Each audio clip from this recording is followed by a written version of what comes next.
malengo yao walionayo kwako. Malengo walionayo ni kukuangamiza, malengo walionayo ni kukuteketeza, malengo walionayo ni kukuangamiza, malengo walionayo ni kukuteketeza.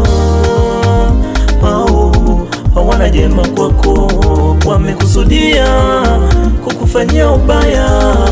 Unapolia wanafurahia, wewe tulia, chukua Biblia, endelea kujisomea, utaokolewa.